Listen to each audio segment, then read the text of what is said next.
Welcome back. To a very sleepy day, apparently. So I am in the middle of working on a new intro. Not intro, like something to have playing in the background kind of. So when I boot up the stream, you don't see me looking like an idiot for the first couple minutes. And do the Wizard of Oz vibes, like as you guys see behind the curtain, and behind the curtain is really boring. And so I would like to get something set up so just play some music, just kind of chill, um, and does dumb shit like that. I'm thinking what it'll be is just like just a little be kind and kick butt screen that I've made, and then pair that with just some random music. Was probably gonna put I want like non super licensed music, but I also don't want boring crap. Um, so knowing me, I was looking at since we've got behind me all of the Marvel vs. Capcom stuff and everything, I felt more fitting would be to pull maybe like X-Men vs. Street Fighter music, because that's not like super, like that's not gonna be a copyright strike probably. I don't know. We'll see, I guess. I don't have the lights on again. Okay, there we go. See, again, behind the curtain, this crap's boring, but yeah, I literally started this morning and I came up here. I got my stuff together. I went to go sit down and the iPad's not even up here. I had the iPad downstairs this weekend, and definitely didn't even have it here. So I had to go grab that, grab the stand, grab all the good stuff. But we're good. We're finally cooking here. So that is 1,000 times better. Camera's all set up. Cool beans. All right. Well,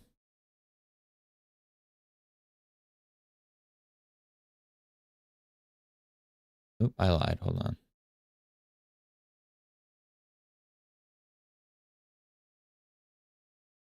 Oops.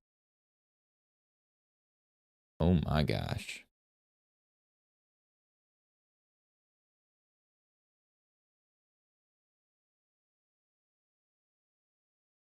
Okay, holy cow. Anyway, some weird stuff on my YouTube front page here. What do we got? Before we look at ArtStation and then you know, all that kind of good stuff that we do. This was so cool. Don't want to spoil anything, but for Skeleton Crew, the inclusion of that stop motion scene was so good. And I didn't realize, my best friend reminded me that it was directed by Bryce Dallas Howard, that episode, which is fitting because she seems to do some of the best Star Wars content we get. What? Thing's cute as hell. The joints, are they Revel? Is it a Revel Tech? Probably. Super cute. Cool. Anyway, I know I always look at the 2D stuff because that's what I've been drawing and doing more of lately. But as a 3D artist, I do obviously like to see some of the cool 3D stuff that we've got. So let's try latest 3D. Okay. Sometimes 3D gets kind of iffy on ArtStation at times because we get a lot of occasionally those posts where it's like weird models, like pre-made models that are just like booby women and people are just posing them. And that is not the energy I care to. Oh my gosh, I forgot. You gotta. People do not mark 3D stuff though as dangerous. So maybe what we do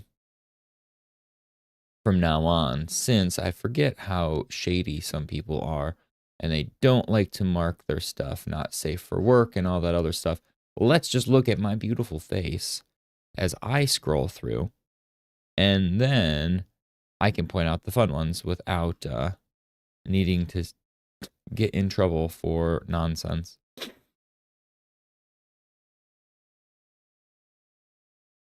Yeah, going through here, there's 3D's got a lot of different vibes compared to the 2D feed. I've not looked at like latest 3D in a while. Normally it's just what's trending or the community page, but seeing the latest is interesting to get a whole breadth of stuff. But I'll do 2D and 3D today still, but the 3D is looking cool so far. There's like some weird VeggieTales stuff, which is, man. So when I was younger, I'm much older, much older than my siblings. Not a thing of like a remarriage or anything, just I was an oopsie baby. And then my parents took a long time to have kids after. So with a big age difference, I obviously like helped, you know, I was always playing with my sisters and just keeping, you know, all that kind of stuff. But they always would watch VeggieTales.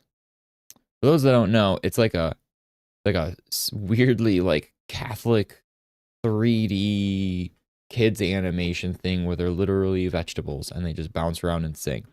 I didn't realize it was like a religious thing at the time. Like it's not like overly religious, but it definitely has some heavy undertones at points. I realized now as an adult looking back at it, I was like, they were trying to slip that in, weren't they? Those sneaky sons of Christians. But they had the music on in our house then all the time, right? We were constantly playing VeggieTales stuff. And what that meant is they had like silly songs. One was literally called Silly Songs. It was Silly Songs with Larry. And so I had like, it was a boxed set CD case. Like, I'll see if I can find it and I'll pull that up on stream too. Boxed set VeggieTales CD. And there's quite a few of them. Not surprising, I guess.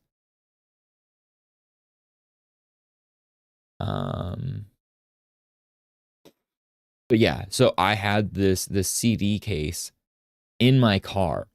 Like I had my big CD case with like all of, you know, like the big one where you've got the book, right? You flip through. Keep in mind I'm old. We didn't have like a phone to plug in or, you know, it wasn't Bluetooth connectivity to our phone and then just playing whatever music our heart desires.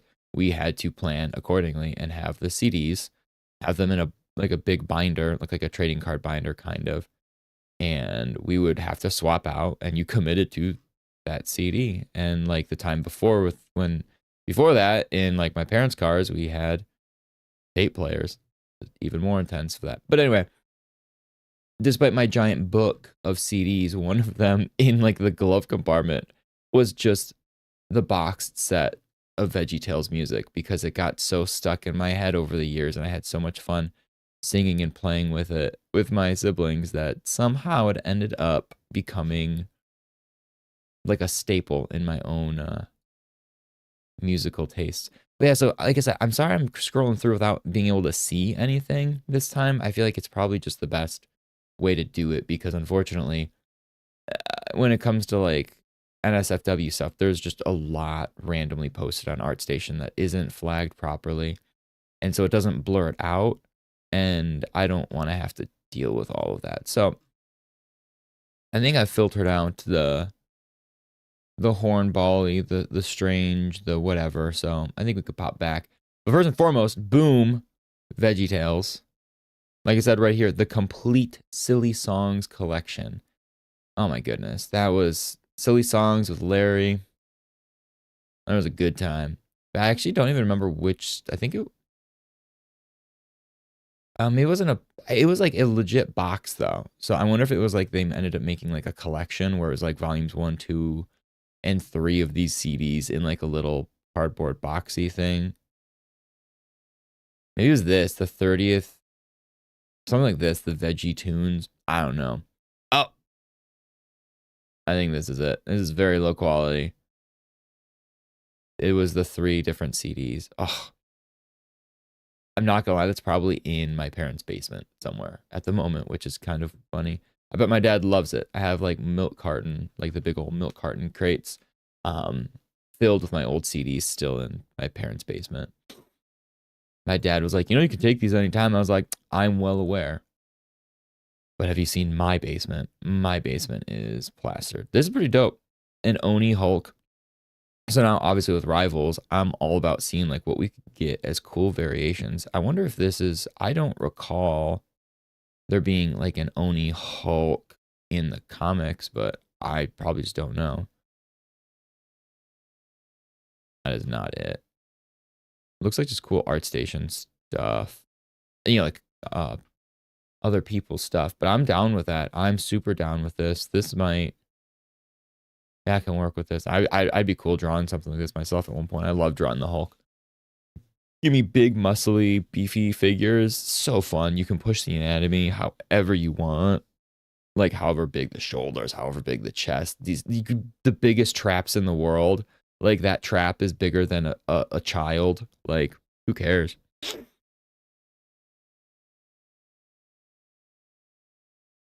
This is clean. I like the inclusion of the fur, actually, like the hairy arms.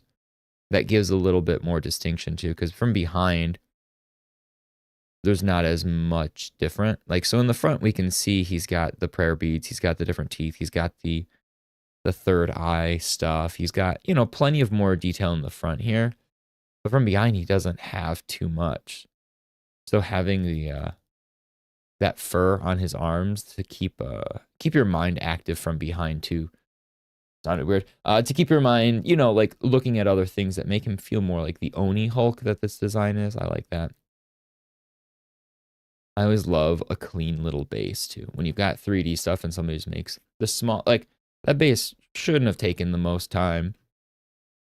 And the concept cooler didn't even come with it, but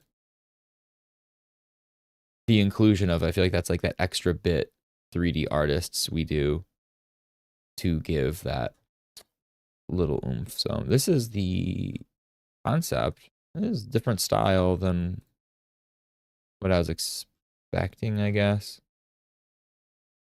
Oh, it looks like he did a whole series of Oni Marvel characters. I dig this though. Not sure about these weird furred hooved feet things.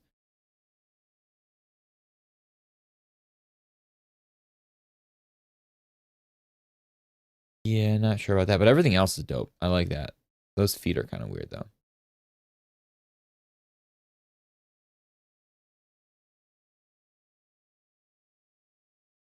Yeah, these are pretty cool designs. I think honestly that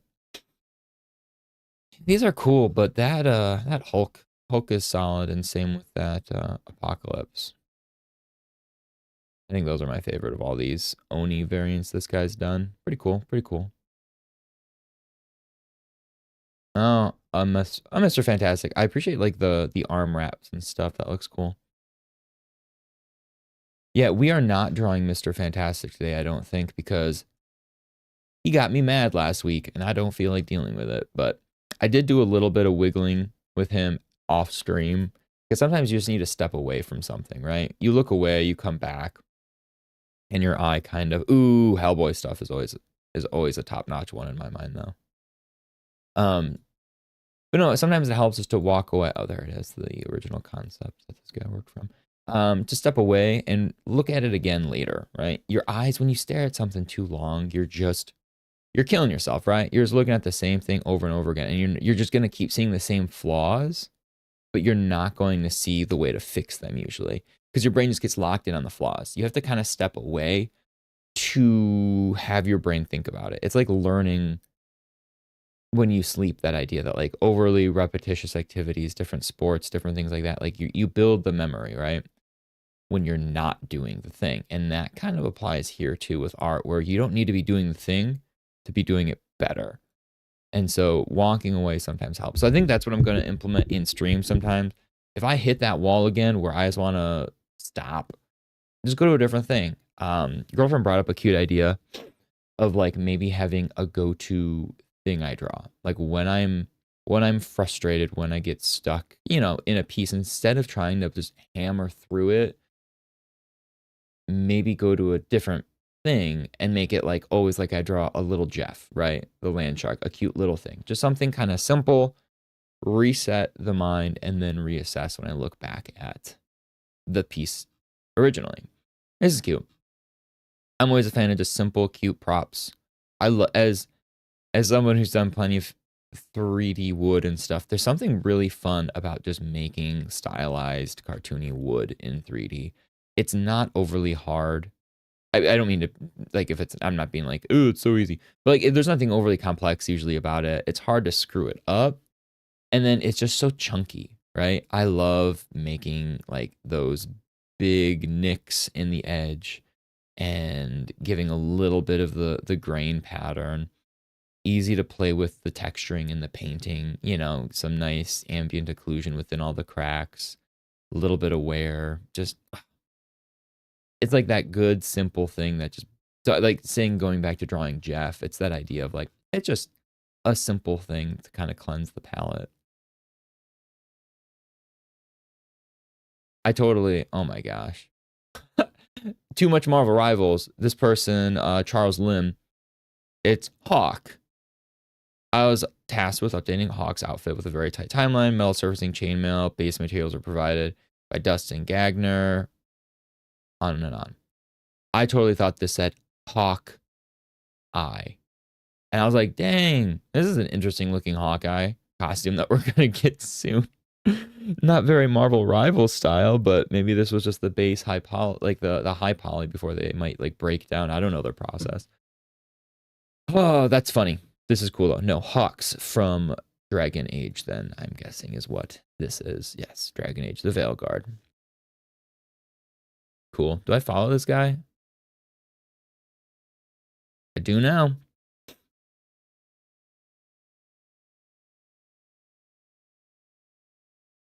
I saw this and I just thought this was cute.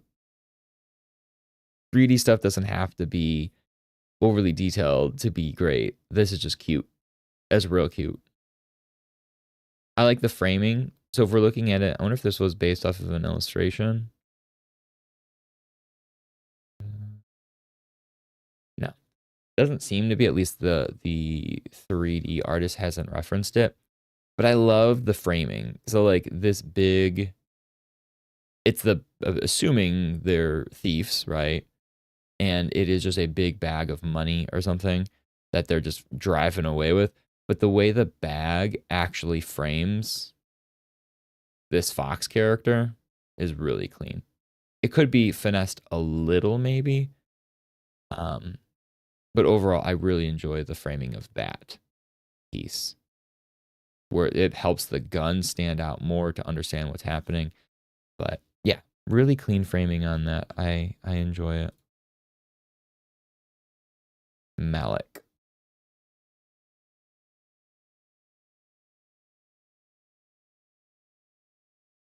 Yeah, not too bad stuff. Definitely a little rudimentary, some of these, but definitely it's got some potential. This person clearly has got a good knack for understanding some design language, which is always a plus. Yeah, one of these days I need to get my 3D work and actually post some of that just for point of reference, that I also have a bunch of 3D crap.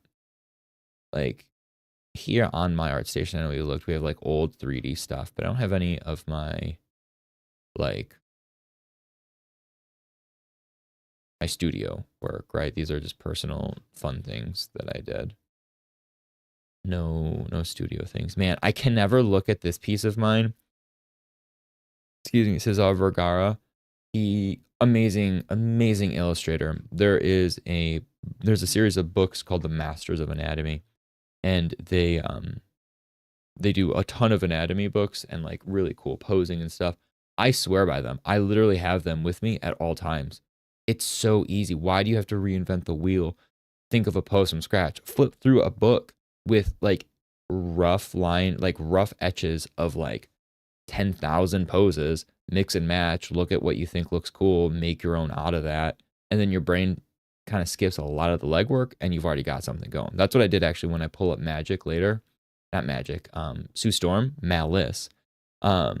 You'll see I got a pose that I got the idea from a pose within one of those Masters of Anatomy books and just ran with it the way I wanted.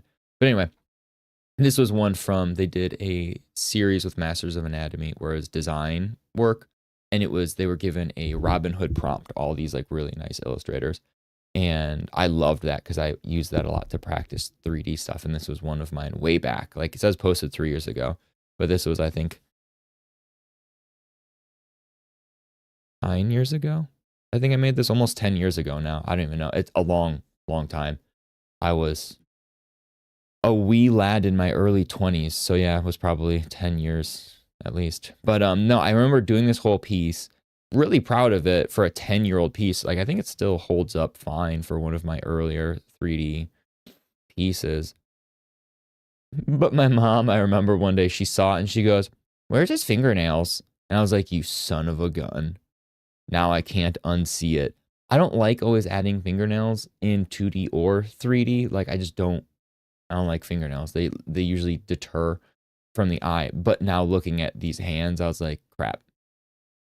It maybe could have used some fingernails because now looking at it, I absolutely hate it. But oh well. Back to other people's cool stuff, not looking at my garbage. This is cute. I like this. Hello, my name is BB. My name is something Hayato. These just design portfolio stuff. I like it. I like this. The growing. It's an interesting way of looking at it. I don't think I've seen that before with people's design ideas where we go from, like, we can see all the characters kind of, but I didn't even notice that at first, right? Good way to do a comparative shot to understand proportions with everybody. I always love too the names people give like licensed things. So obviously it's a Yamaha, right? They just changed it to Hamaha. Boom. Legally distinct Hamaha. Hands could definitely use work, this person. Like we talked about, sometimes hands are not as crazy as we think, but look a little kind of weird. But I like the colors with everything. Like you have the boring, you have the like the girl with the bright pink, you've got the tough guy with the red accent, and then you've got like playful guy, like presumably, playful, older, more lax guy. I always think of Tito, right? From Rocket Power. Tito Makani. That's my man right there, Just chill. The bigger, older, chill guy. That's the vibes, right? 100%. I like it. Anything else? Oh, this is a very small profile. Is this yeah, an Overwatch illustration and some more character design work. Okay. Not bad, not bad. Oh, Goblin's Plunder. Loot goblin-y. We've got a buddy, and he is literally the loot goblin. You play any game with him, gobbling it up. Doesn't matter. Always jokingly, he'll gobble it up. We'll walk away. He's like, "Oh, is that yours?" We've given him enough crap. He's gotten better over time. But that doesn't mean we're not going to always call him the loot goblin. Once a goblin, always a goblin. Yeah, this is cool. I like this. Is this just a 2D illustration, right? It's a painting. I didn't realize this is why I was not all that confident in didn't it say here? Oh. Marvel Rivals. I was not feeling confident before they launched because they were, bam, a NetEase game. You know what also is NetEase? Diablo Immortal, which is the biggest cash grab and poop pile ever. And there's a lot of that kind of stuff NetEase has done, but then somehow Marvel Rivals has one of my favorite economies. They're doing fantastic. So hopefully that's turning a leaf. Oh my God, I love this. I saw like when I was scrolling through real quick, I saw this and I didn't really click on it. This is fantastic. Absolutely fantastic. This style is so fun. And you've got the best turtle in the front, obviously. And I appreciate Leo's actually more in the rear. Like we don't even see Leo all that much. I like again, when we talked about framing, this is a silly, weird framing, but since this is Mutant Mayhem inspired, I would gather. Oh, that was weird. That's Splinter's arm, so he's like protecting his son still. I like that. Um, that this would be oh my gosh. I want to say Scumbug, not Scumbug. Um, and Buzz Off is from Master of the Universe. Why am I blanking? Holy crap! I've got Ninja Turtle stuff literally all around me right now. Superfly. There was a different variation that they made for Baxter Stockman's design for this movie, so my brain was blanking that it's not normally Baxter Stockman as a fly, but Superfly. So good. Oh, I want to see this guy's stuff. Gonzalo Ruggieri. It's Argentinian. I'm an idiot and can't really read well. I've seen this guy's stuff before. I feel like he was part of a book I ordered years ago and then never got. Like, I swear this was a piece. And it was somebody from Argentina. And I was like, man, it was a Kickstarter. I backed it, got funded, and then it just kind of, I don't know what ever happened. It just died.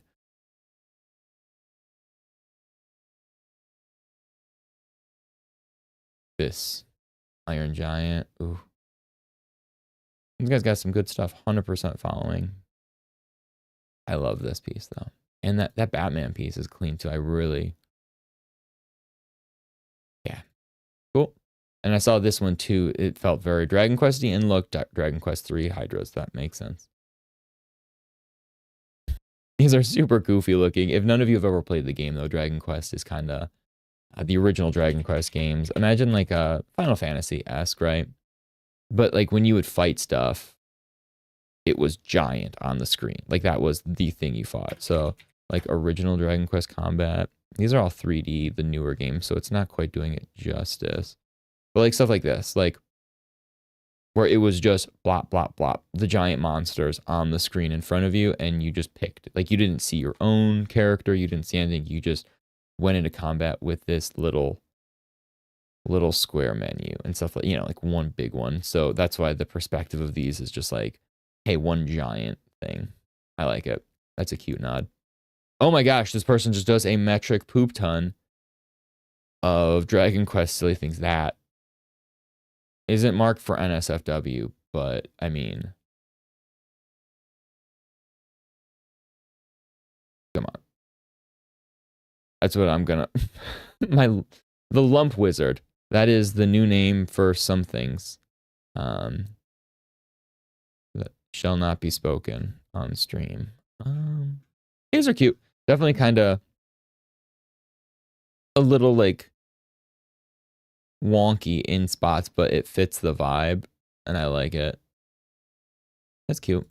And they're from Michigan. I always like seeing people here in the Midwest more, seeing as I'm from Chicago, and I'm always jealous where we've got like huge hubs in California and stuff like that.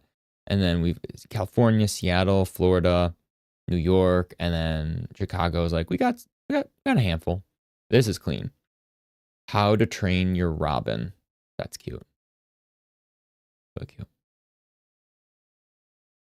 What kind of style does this person have? This is like almost Scotty Young feeling, but not really. Like just, it's got a taste though, right? Got a taste of Scotty. Like especially in their building, like the way that they do a lot of these things feel very Scotty Young. And even like right here, the way they've got these squiggles totally feels Scotty Young-esque. Not this stuff to me, not at all. It kind of does. I mean, if you're going to try and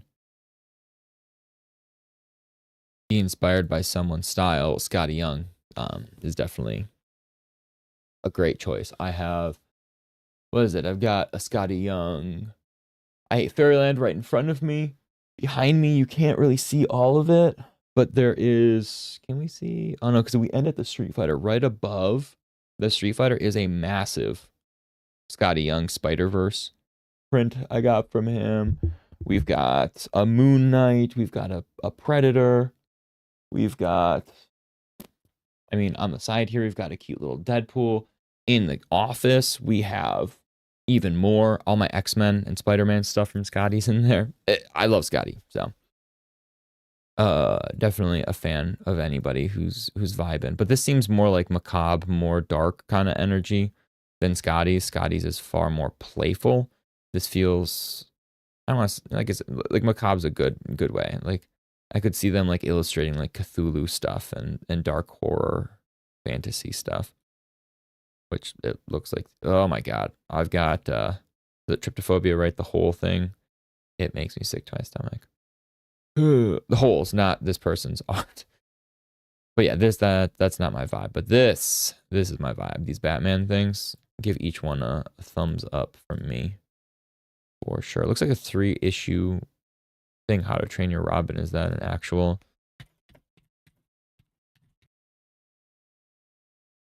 Is that a current comic?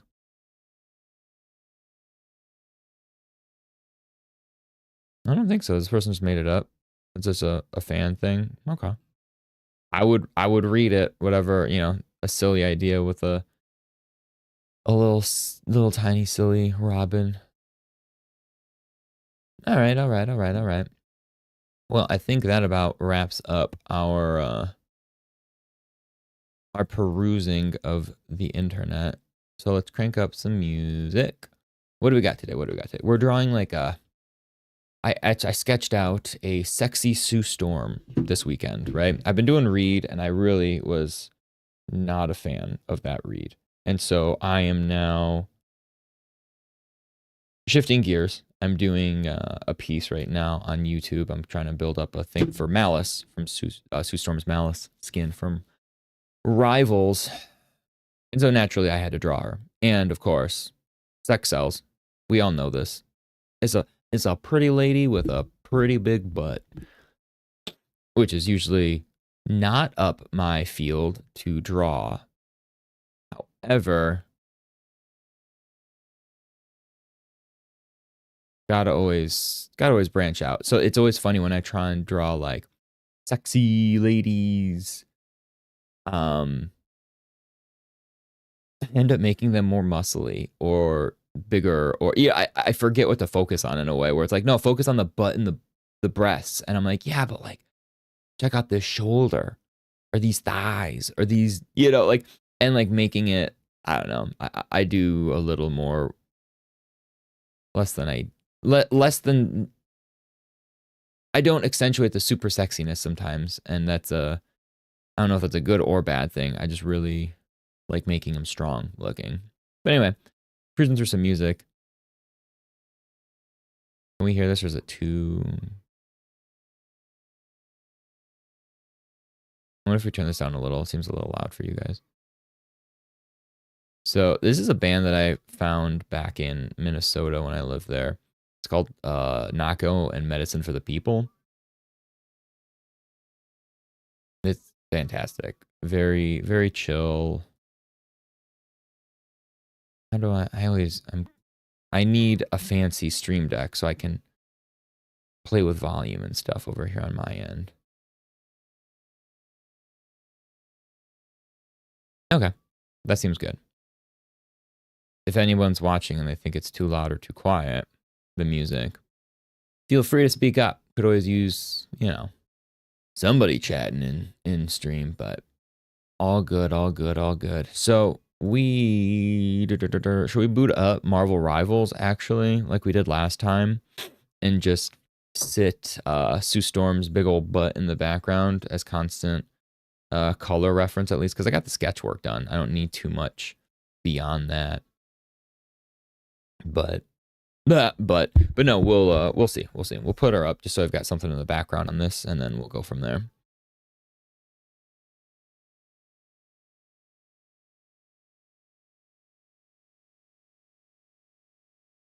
Thank you. I'm glad it's a good volume.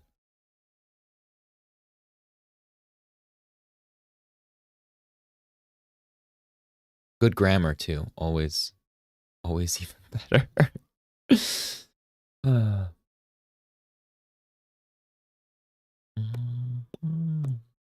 So good news. Tomorrow is actually, so as I've got the sketchboard here tomorrow, it looks like it should be here, the new one. So we've got the obnoxious arm set up for a week.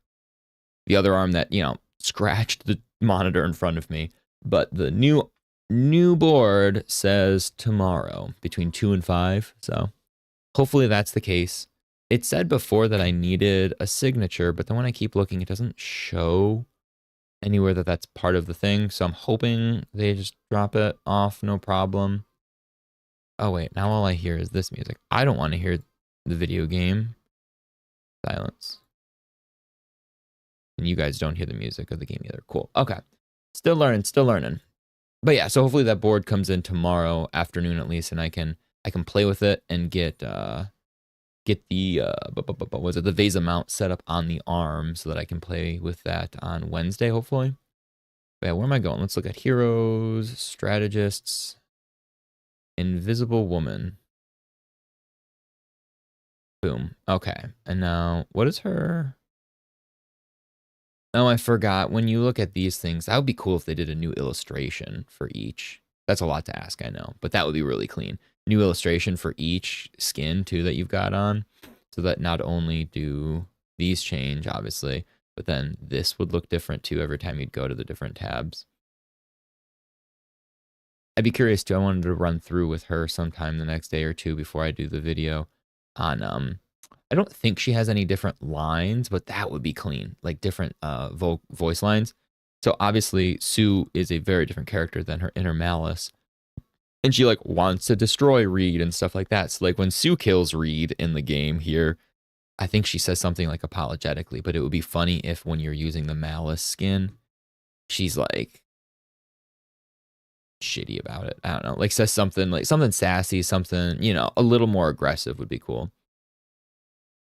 But okay, so I can't, what's the best spot? Here probably again, just leaving this up. Can we zoom still? Okay, you can zoom in on the model a little bit.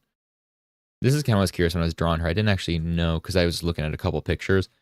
I didn't grasp how the shoulder pads worked. This makes a lot more sense now in 3D seeing them. So it's like it goes front and back. The way I was looking at it, it looked like just like a weird, like a big old banana shape going from like the insertion point of the pec into the shoulder here, and it like looped down. But this makes sense if we look here. It's a normal, like imagine a normal shoulder pad completely. It just extends really, really far down. Okay, that's workable. How do I? Okay. Again, bear with me as I plug this iPad in. It'll take me 5 minutes with this current setup. But next week, look out.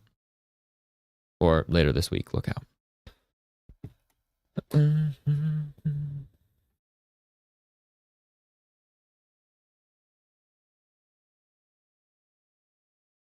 I fell asleep. I have bad collarbone issues from a previous car accident years and years ago.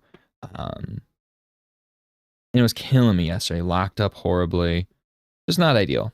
Different reasons, I'm sure it happened. The weather sucked. I was in a car a bunch. I may have just pulled something weird, moving something. Who knows? But it locked up more than usual yesterday, and I was so tired though when we got home, and it locked up. And by the time I went downstairs and was chilling after my girlfriend went to bed, I immediately fell asleep. Like I tried to stay up, and then my body just zonked on the couch, which for a messed up collarbone, that's not the greatest. And I was stupid and slept like this, just straight up like this, with my hand absolutely all the way pushing downward. And so I woke up and my wrist couldn't move at like 5 in the morning. My collarbone was locked. I actually had the iPad next to me, and I was like, I don't want to even plug it in, but I had to plug it in just in case. I would hate for it to have been dead when I went to sign in today and stream some stuff. But okay, let's switch to the iPad screen. So I was playing with last night. I was not in the mood. I guess I was half asleep. I couldn't draw anything. So I was simply looking through paints. And if we look at the Marvel Rivals like promotional art and illustrations that they do. A lot of it is gouache, I believe, looking at it, the paint. And even here, like looking at Malice here, looking at the way they do her arms and stuff like that, it very much feels like that. So I was just playing with different brushes because I've got so many over the years.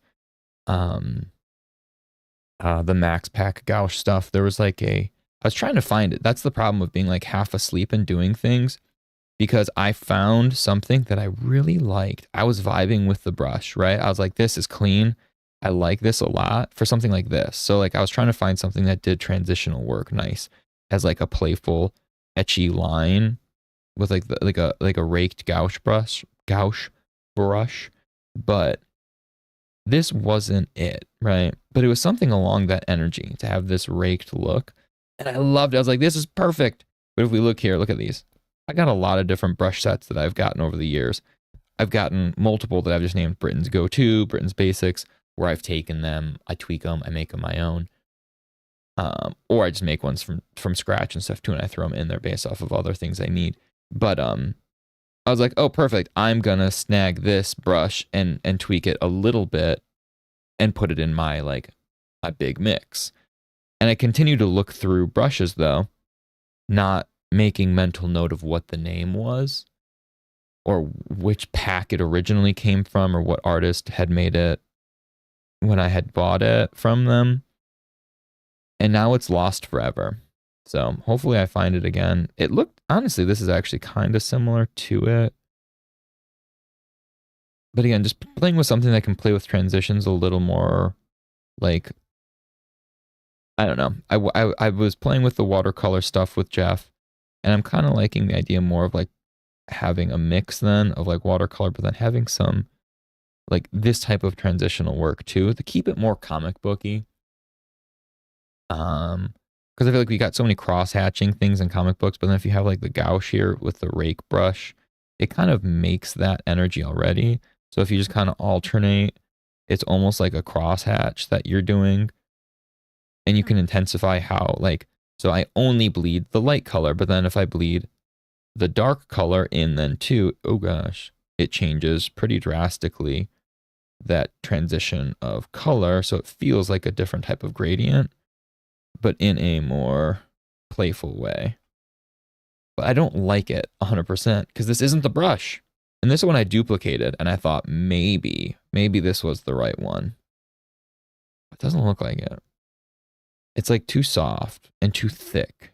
It's a good one to paint with because I really like this. Do you see how beautiful these edges become? Those are so, ooh, that's good. Those are fun looking edges. I like the little bit of imperfections, the bristle look. This was a great brush to play with, which I want to use at some point, but it's not what I was looking for, you know, my actual purpose of what I wanted to do.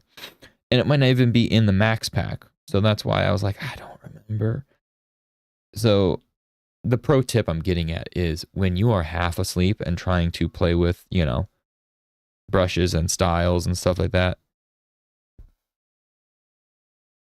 like write it down or do something like, why did I skip it and say, I'll remember it?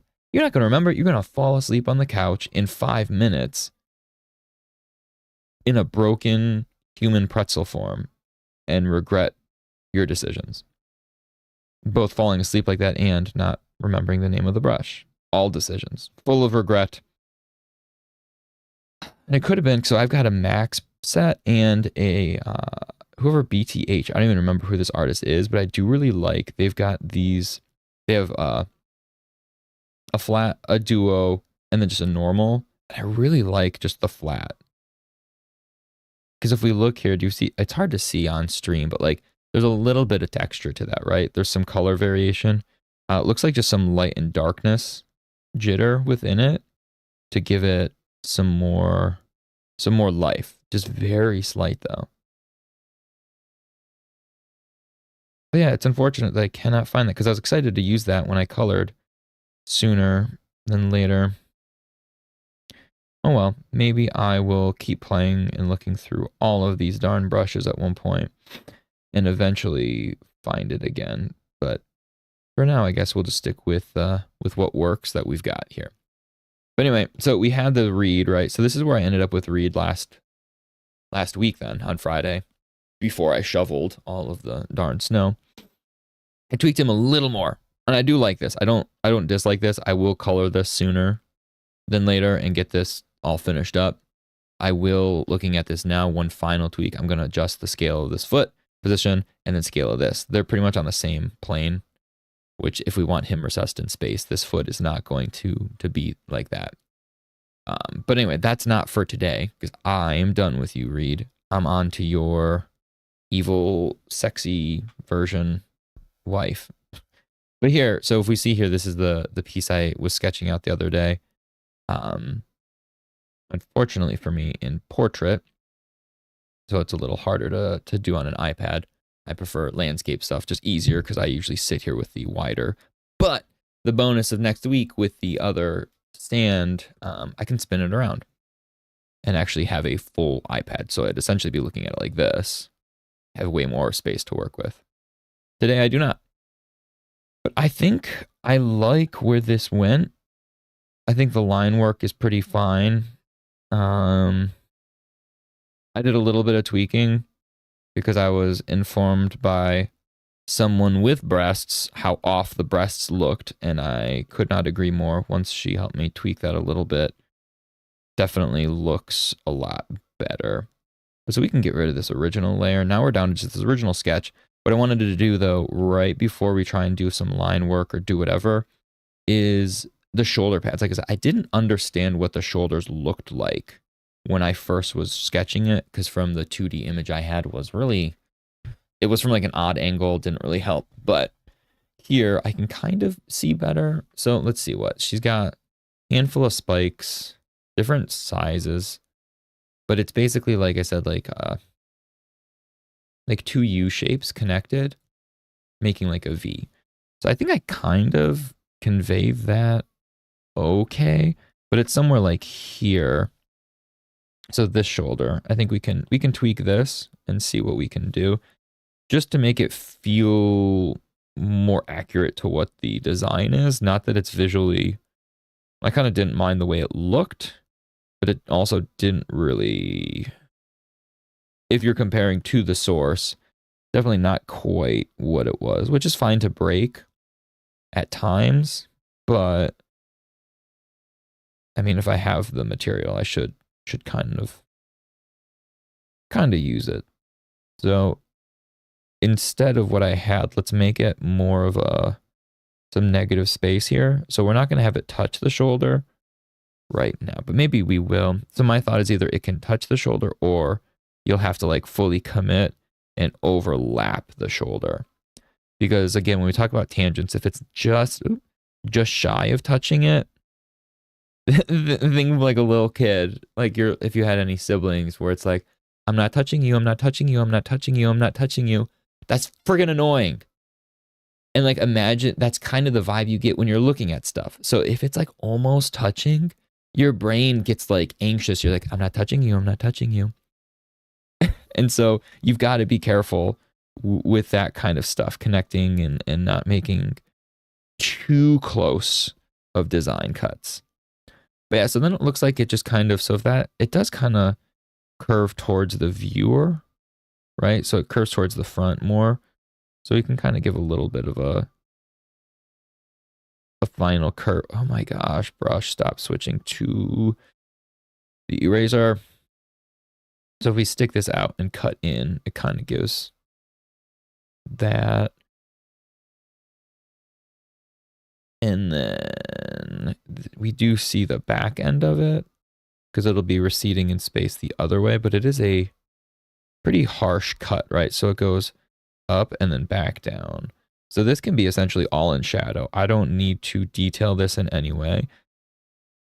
And I won't, like even in the final, like whatever I end up doing, like just doing something like that sells that it's moving in space, right? Going behind the shoulder as well. So we understand that it's fully wrapping. But since we have this, we need to look at the spikes. So maybe we will simplify the amount of spikes just because that kind of stuff gets a little busy. 3D, you can get away with more small detail like that. If we're trying to simplify in 2D space, having too many spikes, I feel like can get... Again, if there's too much of a thing, too big of a thing, it's not special anymore. So let's remove one spike, I think, out of the shoulders. I kind of like the look of that more.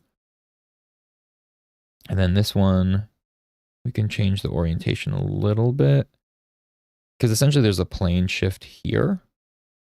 That is then what kind of cuts down here. So if there's a plane shift here, we'll make note of that, because then also making note of plane shifts in 2D, even in just like the rough sketch, helps then, because then when you put color to it, you know that you need to address that, not with a line, but maybe a highlight or a shadow, just to give that illusion of a little bit of variation in direction of the material, of the form.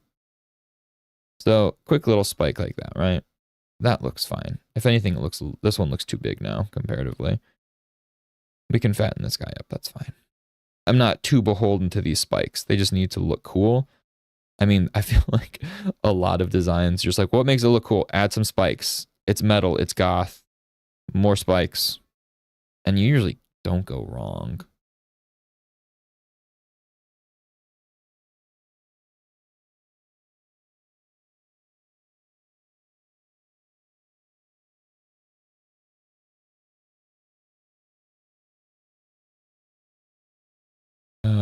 I forgot already how to mod things. How do we do this?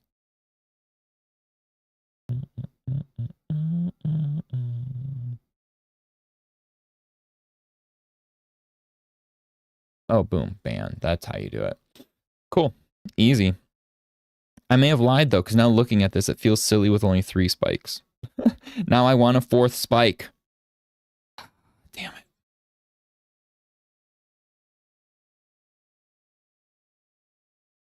Man, you know what I need? Is it on Disney Plus, The Land Before Time? I'm thinking Spike from The Land Before Time. The little stegosaurus, the 4-legged guy, just kind of slower, doing his thing. I like Spike. How many do they make? I feel like I lost track as a kid. Even my siblings, like I said, watching VeggieTales and the like. How many did they run through? I feel like I lost track at like the 5th one with my sisters. After that, I don't know. What are they on? 20? They still making them? That would be weird. I feel like I would have heard if they were still making, but...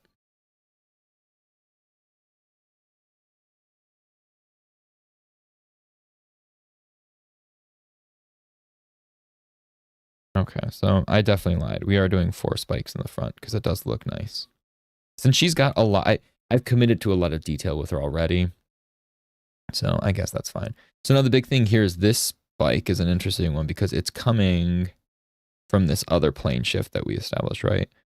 So now that we know there's a plane shift right here, and this shape curves, that we've got to kind of, we know it's angled towards us just a little, right? Just a tiny bit. So if it was angled away from us, we wouldn't see the bottom of it. But since it is angled towards us, that means we will just see the edge of the bottom, because if we're thinking in space, how that would exist. So it would break the outer edge there like that. So we'd see just a chip. And then this other one's big though, right? Yeah, this is a big old spike. And it's going a little higher, but angle, like higher than the other, but definitely lower. So angled like that. Cool. Does that look cool? Looks spiky as hell.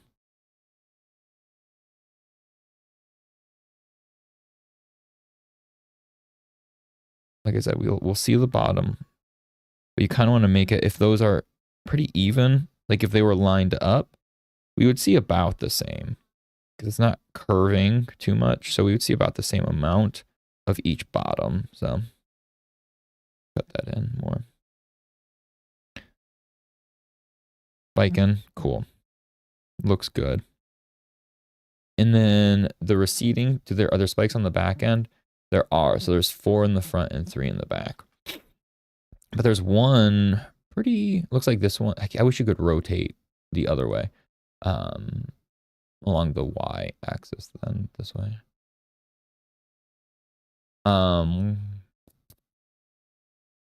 It's bigger. So this one, I wonder if we do something like that. We'll see. We'll take a peek, and if it looks cool, it looks cool. If not, we can always change it.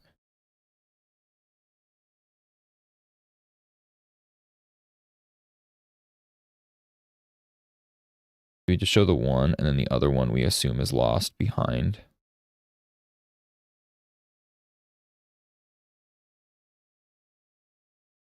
Let's give it a little bit more angle, because it feels like it's too uniform. We angle it. Will that look cooler?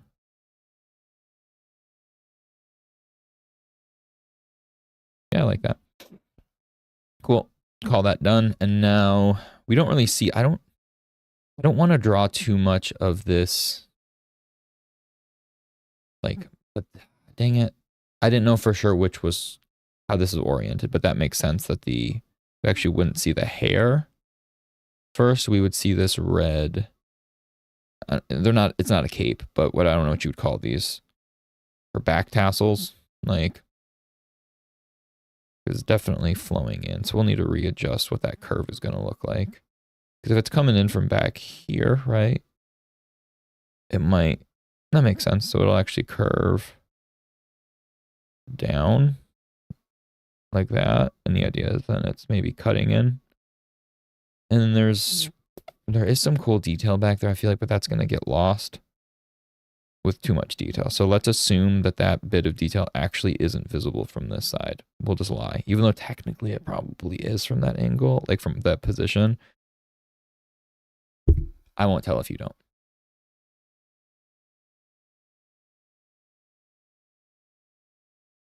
I am the master, I know nothing.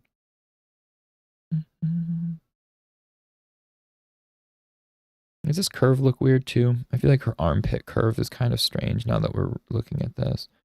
Does it just need to, again, it kind of... Okay, there we go. It was too straight. It needed to follow more of the curves. Like armpit to ribs. And again, we are not abiding by real anatomy here.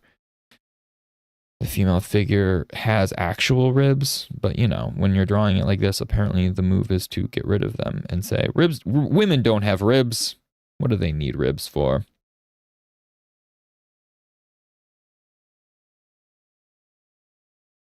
A lot of things. The ribs are very important. It's often, so this cut here from the like these leather straps are just looking kind of weird. Okay. And then too much here. What did I? Oh, okay. So if we cut this in, then there's some skin, like negative space. So that's like the armpit cut of the outfit. And then it goes... Oh, technically the armpit cut happens here and it cuts in. So we wouldn't actually see that. Never mind. Kind of like that because I think that'll break up to this little... So when I color it, it'll be skin and then this purpley dark color. So the strap will cut up. We won't really need to see any of the details like we established, because if we add too much of those details that technically are there on the straps, the back strap, it'll make the rest look ugly. There's too much detail there. It'll become way too busy. So we'll say, no, thank you, not today.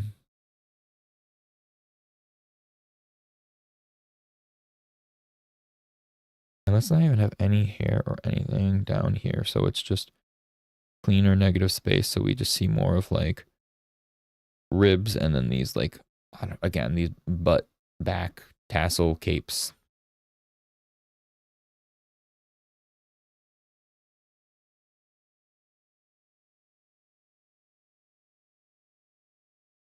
Boy, I got a text. So we've got our neighbors have the same number as us And it just changes by like, you know, how you've got like street, lane, court, drive, all that kind of stuff.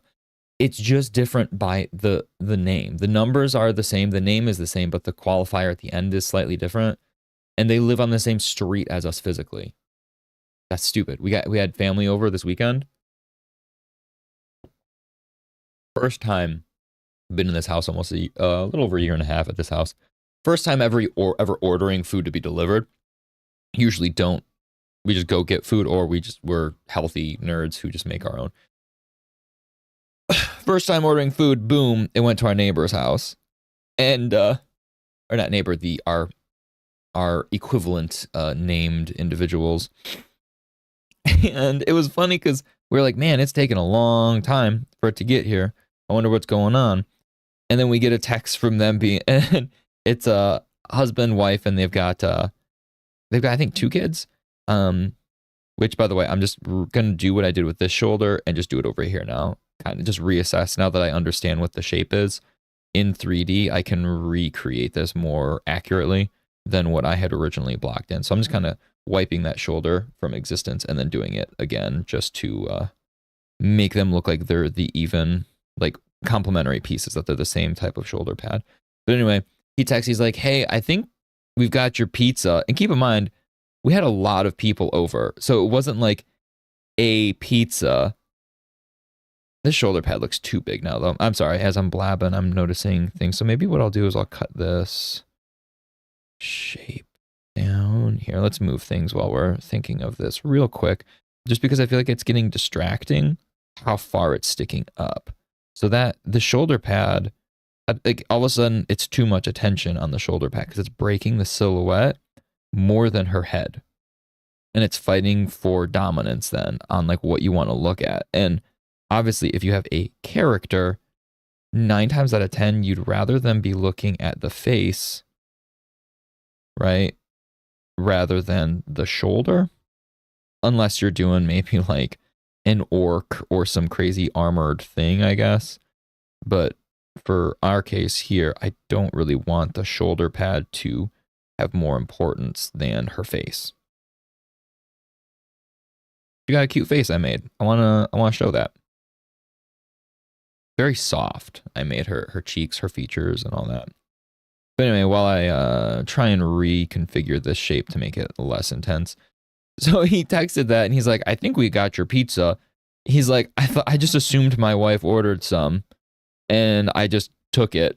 And in my head, I'm like, dude, it was 1 18-inch pizza and 2 14-inch pizzas. Like, not a small amount of pizza by any stretch of the imagination. And I'm like, unless they had people over at that point, how much do they normally eat then? Is that normal for them? A married couple with just 1 or 2 like toddlers. Again, I'm blanking on how many kids they have. Even still, they got 2 toddlers. You eating enough pizza for 16 people? Impressive, because they're both in decent shape. So more impressive, I suppose. But it made me laugh. He was super cool. They're super nice. They're really nice people, and we, have the same struggles because they get our stuff and we get their stuff back and forth.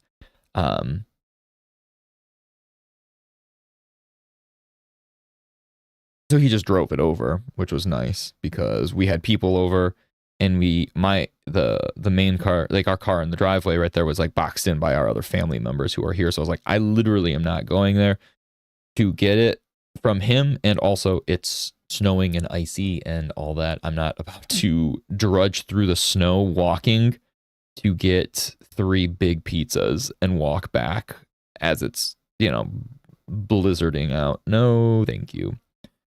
But yeah, no, anyway, I got a text saying we have one of their packages that a Target order got delivered. I might just walk it over myself for them later. They said they can come get it, but we'll see how my timeline looks, and maybe I'll just walk it over to them because I want to get outside before the sun goes away. When you live in the Midwest and your access to warmth and sun is severely limited, you need to learn to prioritize it and plan your day kind of around when you can get sunlight. But okay, one important note here. So I'm trying to draw this spike, right? this spike is not in an ideal spot based on where that hair line was.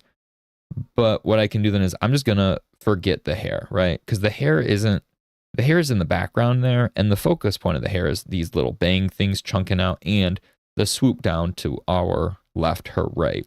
So wherever this hairline is, isn't that important? And we can adjust that. So sometimes you need to look at, like when you're trying to reassess shapes and designs, don't, how do you say this? Don't put your focus on trying to change one thing to fit another if the one thing's actually more important. So in this case, I feel the spike is a little more important than that hairline. So I was trying to figure out how the spike would be oriented and like make sure it didn't conflict with the hairline. But realistically, what you should do is say, F the hairline right now, the spike is more important. I will erase the hairline, and then once the spike is in place, then I will draw the hairline. So right here now, as we're still in eraser mode, we can see we can either cut the hairline to go really wide, which doesn't really fit, or we can just now cut it in so it actually comes in lower. Like that. And now it's not conflicting. And we can kind of play with, maybe go even lower to kind of, there we go. Because again, there's too many contrasty shapes. So right there is conflict. Like now it kind of goes with the curve of the spike, right? I don't want to have it go against that curve right now. So there's a big difference between trying to not have things line up to be too samey and also then not having things contrast because you don't want it. So sometimes samey is good because that's not where you want the attention. So if it feels a little samey in one spot, that means your eye's probably not going to care to look there.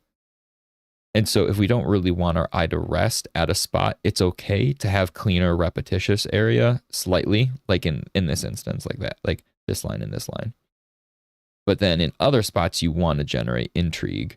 So the intrigue comes from contrasting those lines and those shapes. So like, here's a good example. Like these spikes are going this way, where these spikes are going this way. Our eye is more going to look at the difference here than we really care this like minutia here.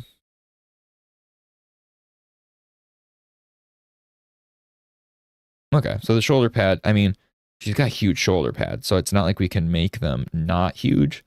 And so what I decided is to lean into it cutting, by the way, then the shoulder. Originally I said, I'm not touching you, right? I leaned into it, so it is touching rather than just barely not. So if we commit here, it's definitely overlapping enough that it doesn't look weird. Okay, if anything, we can adjust this after the fact now, but I think this reads well enough now in terms of the size. It's not competing too much for space of the where the head is. Still is a little bit, but not so much so. It does have an interesting little bit of detail like this. I kind of like, I will include this. There's just like a panel line like we did with Reed. Oh, just detail. Like if it's a giant armor leather piece, it's just kind of like an inset little thing to give some different look. But okay. So now we have that shoulder pad.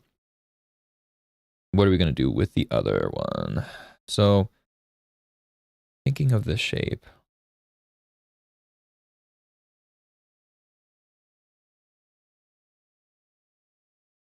And things still.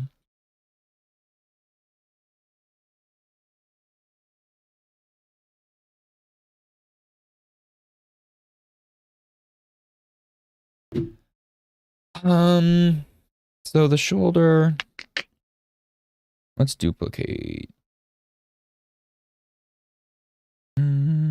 Just in case. So what did her shoulder look like originally, I guess? I don't remember where her shoulder lies. It's kind of messy. So the shoulder itself, because obviously we're building a shoulder pad, so we need to know the bone structure here. So if her arms are going like this shoulder, top of the shoulder probably would be here. If it goes from neck to a little bit of trap, this neck would probably be technically a little more curved in like that. Not that it really matters. It's all going to be in shadow. Yeah, that seems about right for the angle of her shoulder, because kind of following the, like this. So then the shoulder pad, let's spin her back around so we can see more of the front. All right, Malice. So same idea. So it'll be pretty similar to this one, but maybe this shoulder. So if we think of this space, right? So here's her chest area. And if we think of it kind of as like a box, this box then is slightly angled towards us, right? Kind of like this. So this is where the shoulder is. So if we see that there's this flat side, and if we're thinking of it in 3D space, it would essentially be like dot, dot, dot, dot, dot, dot, dot. And then like an ever so slight here, maybe like this. So it's receding in space like this. And so the shoulder's up here, angling toward us, the viewer, slightly. And if this is angled towards the viewer, that means this shoulder is angling away from the shoulder, from the viewer, most likely. Because if we think of it just as a rectangle in space. So if that is how we're looking at it,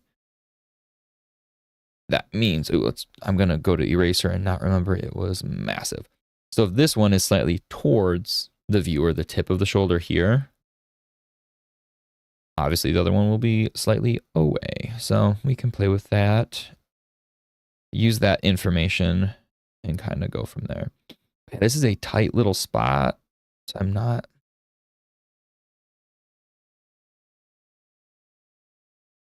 Don't want to see the shoulder, but we want...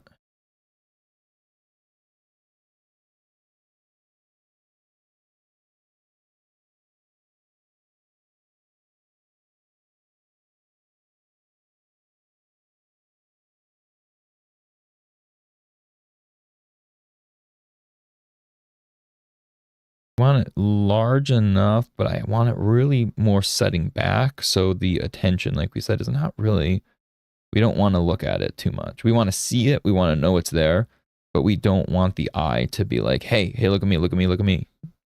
Because we're already going to have to add some spikes on it. It's already going to be pretty big presence anyway, just by the nature of the design. So cut these back. Get rid of the shoulder line here so we can better. So it's a lot thinner, but it's because it's.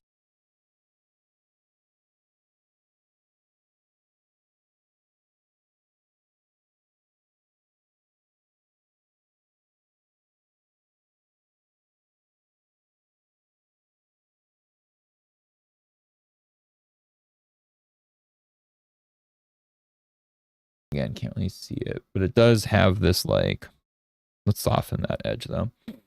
So it does exist with an opening in the shoulder here. So maybe we can do this and we can see the shoulder still through it. And then this would be the shadow.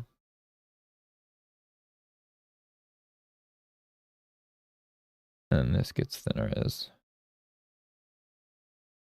we go down. That looks like a weird like eagle beak. I don't like it. This is a weird shape to mess with here.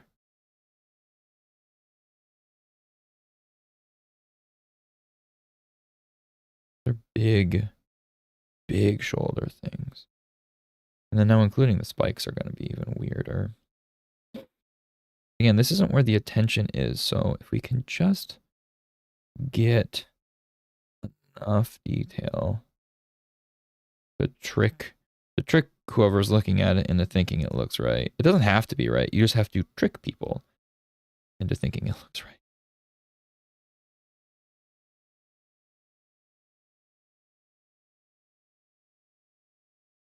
Yeah, these shapes don't feel as organic.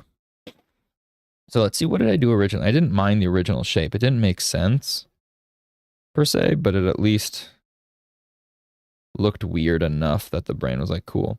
I like how small this shoulder is. And this one was really big. This one, I like it being smaller, but let's play with, so right here goes up and then down, right? So I think that's what we need to play with more. Let's just get rid of it and go up and down a little stronger to play with that. That's more of what the shape is, right? It's a very sharp up and a very sharp down. So I wonder if we just kind of with that up and down.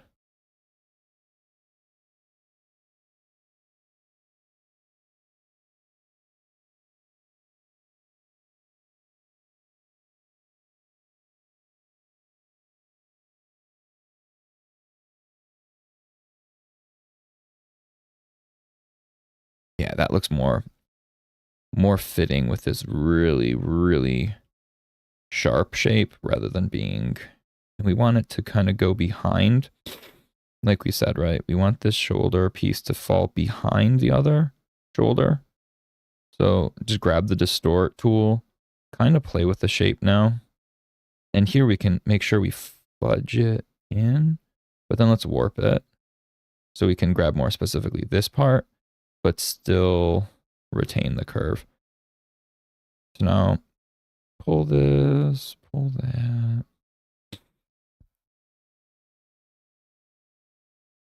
Nope, nope. So the comparison, I like that more, but it still needs to rotate now. Feels like it's too high.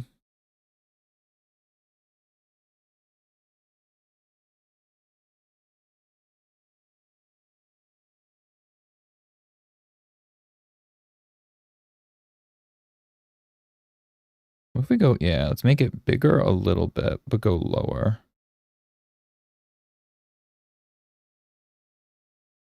Now we're cooking. Obviously, I wanted it to be small, like I said, but too small is weird too, because it is friggin' big. It's a big old shoulder thing. If we look on the other one, like we said, we had to make sure it didn't compete with the size of her head. So obviously, it's large. Whether we want to convey how large or not, but again, we just need to fake it enough that we see that it looks even, kind of, with the other energy. Which I think we got that now. Maybe push this curve a little more back up. And then we'll see if we can just throw some spikes on it. And we'll fake it again. We won't necessarily pull... Oh, God. Again, wish I had a belly so this iPad was sitting a little more neatly on a thicker surface, not just floating here in space on my hoodie. Maybe we thin it out because it was looking a bit thick there. Cool. Technically, since the shoulder would be coming up here, this piece would have some sort of like follow up curve like this, but I just, again, just because it would, I don't know if that means I have to draw it, right? That's the biggest thing, is figuring out, just because you have to, I mean, just because it's there, do you have to do it? How can we trick it and just say that's fine? And I think that's okay. I don't want it to be too big.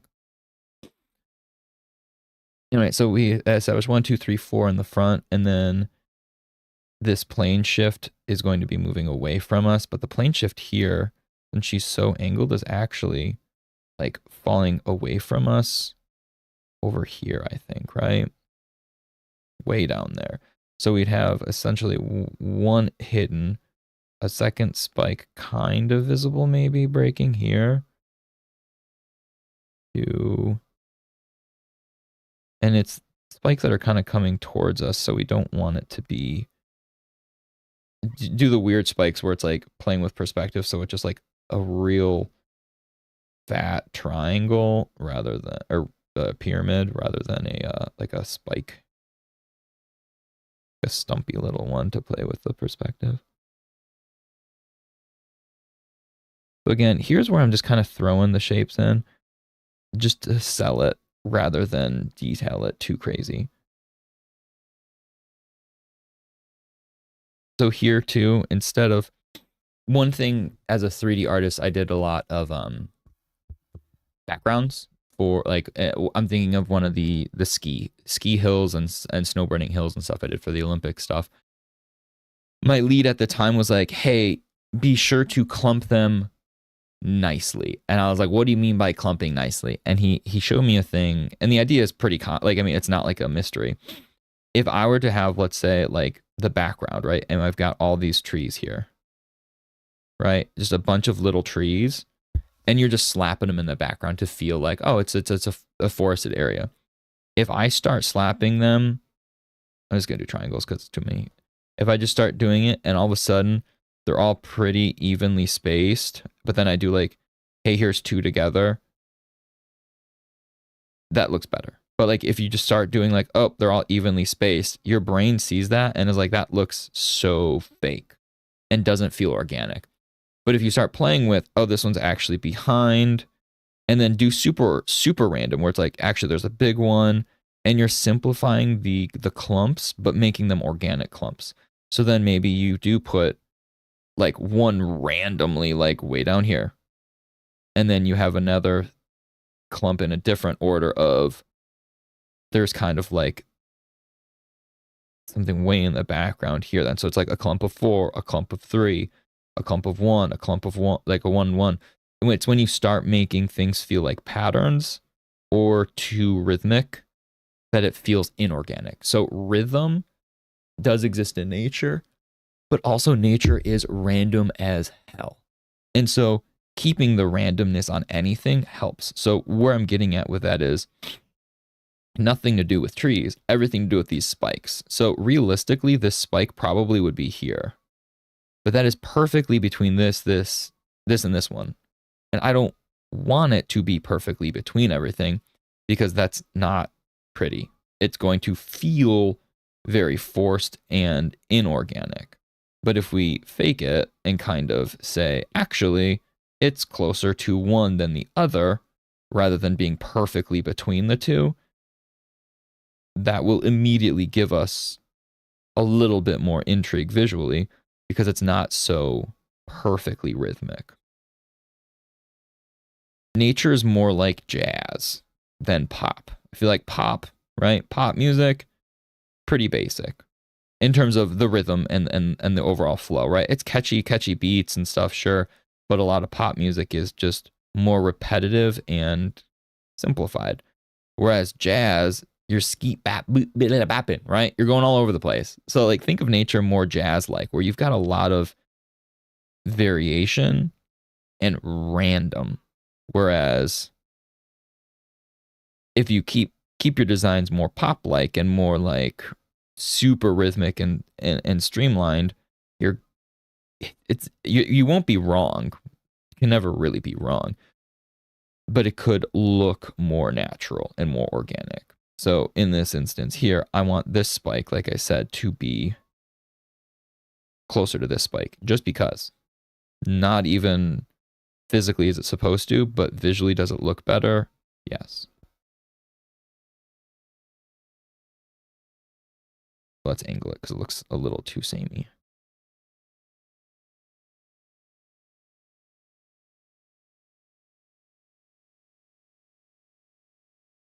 And I kind of want to break up this shape. So I wonder if we add, we wouldn't see a spike here, but I like if we do. So again, this doesn't perfectly mirror what the shape is supposed to be. Because if you look at this, this isn't really the same as the other one. But if we made it exactly the same, I think it would look weird. So this is a succession, like a compromise that you can kind of make with yourself. Like, well, it's not going to look exactly like it's supposed to, but it's going to look good. And good is what we want.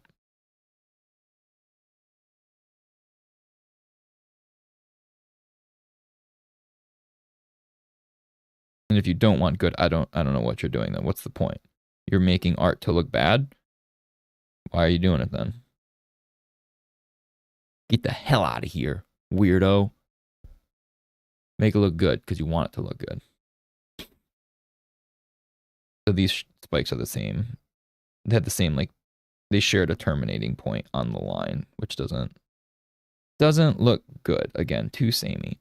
But now as we zoom out, right, let's see how it looks in respect to the other. It feels like it could go a little bigger, and that would be okay.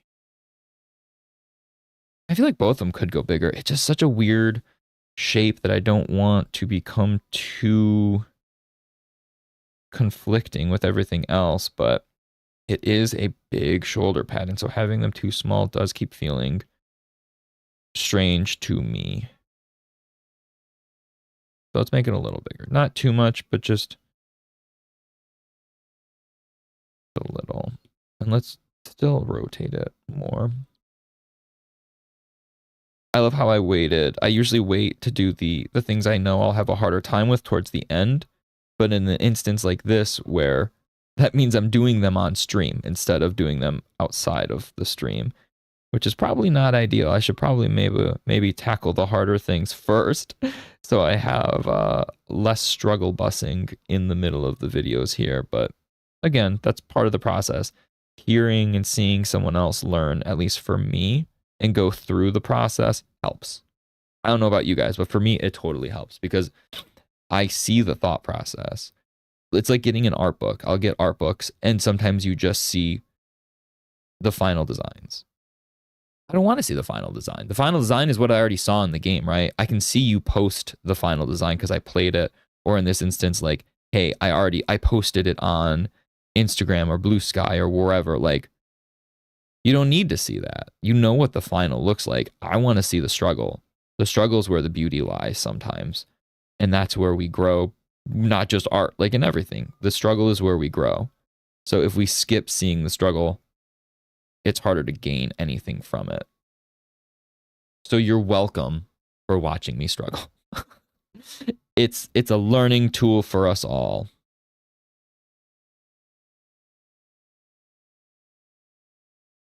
Okay. So I think if we do that and then we make the other one bigger too, just by a little bit, we can get this wrapped up and say we're done. And then maybe do some cleaner line work, sketchy, paint it. I don't know. I don't really have like a set process I stick to ever because I like to struggle, apparently. Oh, crap. So it's looking a little, I want to fatten it a little bit.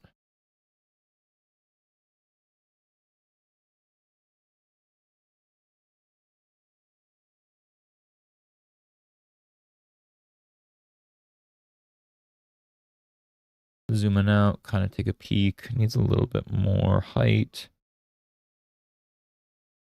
So if anything, I don't want to make it too much taller, but I feel like I can make it wider. And that'll still give it some size that we want. So now we're not even just cutting just the shoulder. We're actually going to cut into some of the tricep even, maybe. And so there's really not a whole lot of negative space in this now, though. But we need to retain something. Otherwise, the silhouette gets busted. So either we get that little bit of negative space. And I think that'll be fine. Again, this is like the illusion of the other side, just the shadow of the fact that this is going both in front and behind her shoulder. So I need at least something dark there to convey. But if now since it's cutting in the shoulder, we can make sure that the shoulder still is in front of that. So we've got this little intersection here of the back going behind, the front going in front, and then this line existing perfectly in between, right? So that's what sells, again, thinking of this in a 3D form, that's what sells the shape to exist there. Okay. Let's clean this up, zoom out in a sec, and see what the heck we're looking at. This is a mess. What does her shoulder look like? Is it just... Okay. It's just this detail that cuts in. So really there's nothing here. It's just an empty part of like a latexy outfit or whatever. So there's nothing too crazy to look at. Right?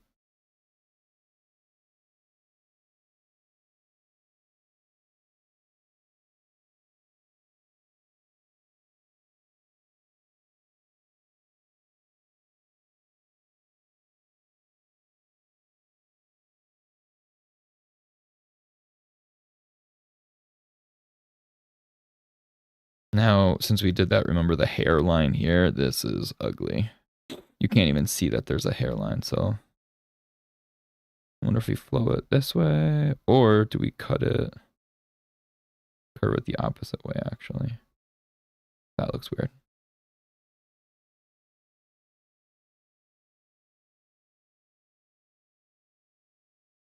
We frame the side of the head with it, so it comes down. Do that, so it comes down and actually pops through here, right? So it feels like there's more sway to the lower side here. So it's actually going like this.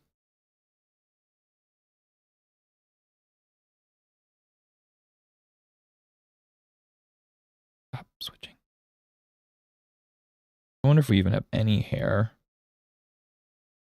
on her left side here, and instead we actually then can, if we don't have hair, then we can play with this curve shape that we had before. Because really it's coming from this way. It's coming directly from here. I just didn't want to conflict with the hair too much. But really it would be doing a wider swoop. So we can include that now then. Now that we got rid of the hair, it gave us more real estate. It's free real estate to work with, so. Still having negative space. So this is an interesting shape here. That'll be negative space. And then this will still also have a little bit then connecting from the hip.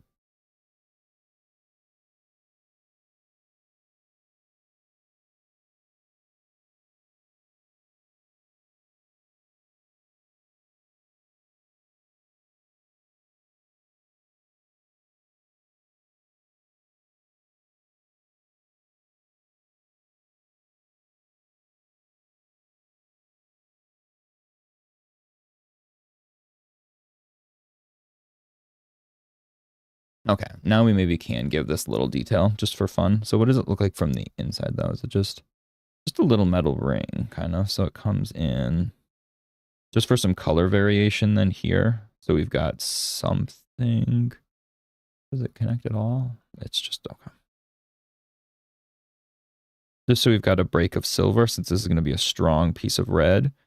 We're not going to give the detail maybe of the backside of this, but we will give the illusion that there's at least more detail to this than just a flowing piece of cloth. So the viewer sees like, oh, there's probably more. Some Transformer vibes. We got more than meets the eye, without having to overly showcase what is. So that's perfectly middle. That's boring. Make it committed to one or the other of the connecting points. Cool. So now we've got some decent negative space between her arm, her hip area here. We've got a little bit of rotation to give some energy here, but nothing too extreme to distract. If anything, it draws the eye towards the butt curve anyway, which is apparently what you want when you draw on sexy ladies.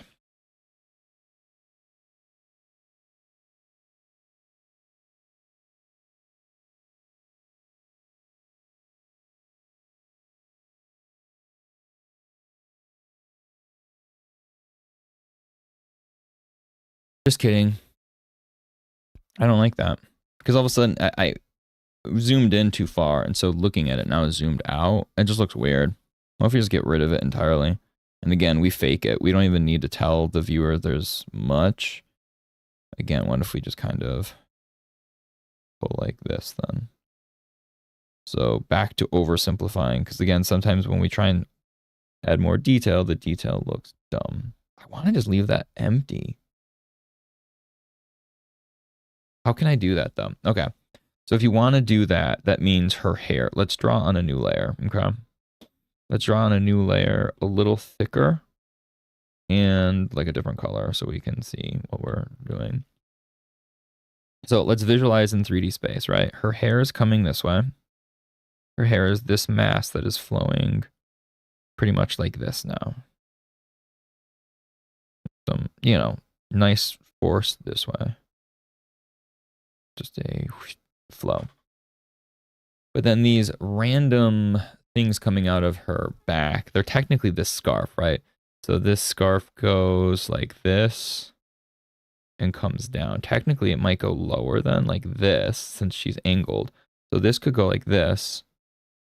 So again, this is the scarf here that's flowing into this curve. And this curve goes up, down, and back and down here. So I wonder if instead of playing with this negative space, we keep that clean and we build negative space down here. So let's lighten this so we just have an idea of what we were thinking.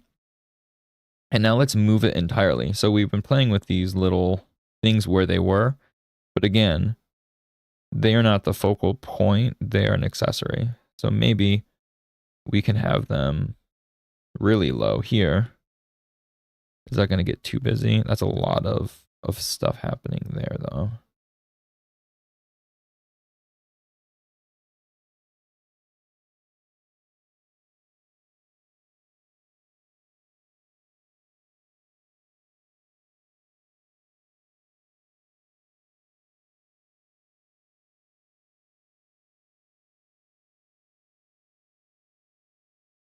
I just don't want too much here by the hand.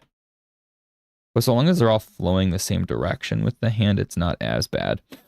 If they're all countering the hand, I feel like it'll look weird. But if they're all kind of vibing in the same overall arc of where the hand's going, it'll be fine. Okay, so quick block this in and see if this reads better or worse. Because this, I think, is the last thing I'm trying to do with this piece. Everything else is blocked in enough. I can fake it till I make it. But the actual choices that need to be made, like obviously I need to detail the hands. I need to detail some feet. There needs to be pieces, but also that's not necessarily the thought of the design. It's more of just the finishing up. The thought is, to me, the harder part because you're actually, that's what makes or breaks it. If the design doesn't make sense or if it doesn't visually flow, then it doesn't matter how, you can have the greatest looking details, but if the details don't make sense in context, then they're pointless. So here, I want to kind of play with this ring. So the ring was oriented as if it was flinging the other way still, but now if it's actually rotating outward from this, kind of play with that shape so it's swooping this way. Before it was swooping the other way, and now that makes more sense.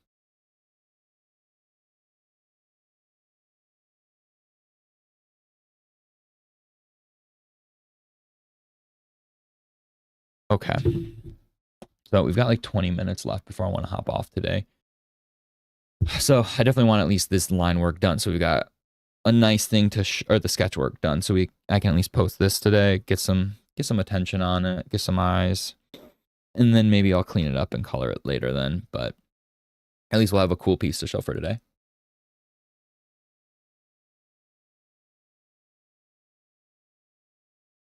I think that's the move. I need to do more off stream too, because on stream I'm talking too much.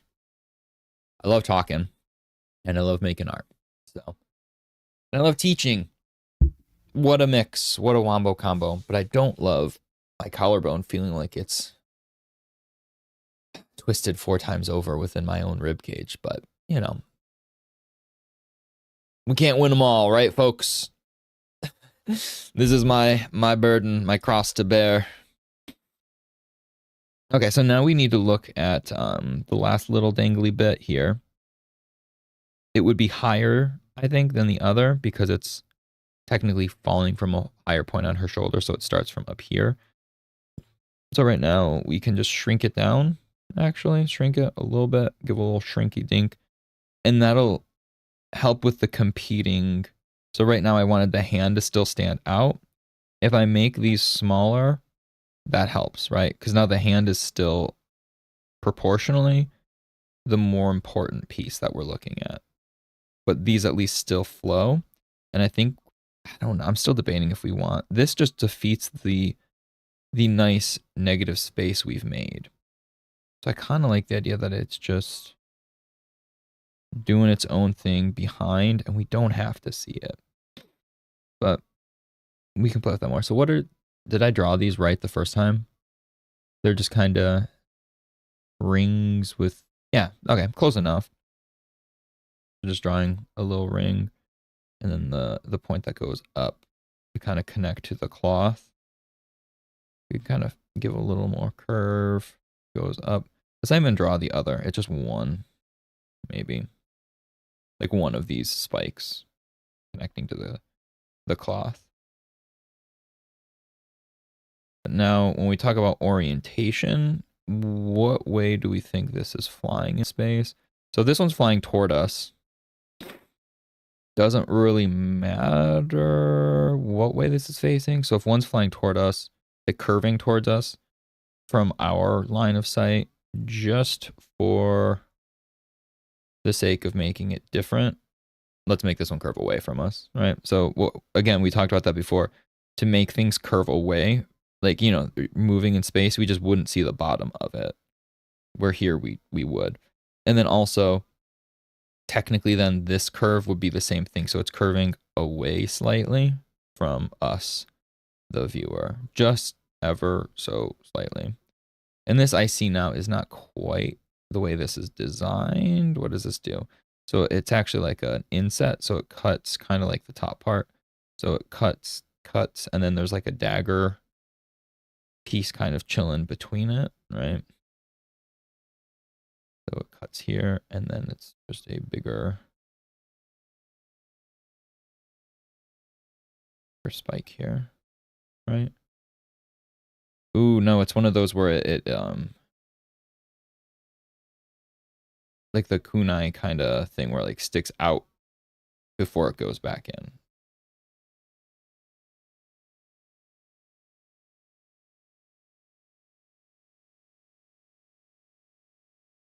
Right? Something like that. Again, attention's not supposed to be on this, so it's not the most important thing. But it is a neat looking detail. So I still want to be sure to include it some way. Or at least, like, not some way. Include it well enough that it's represented, not like hide it like we were doing certain parts. Is it technically more like this? What is the...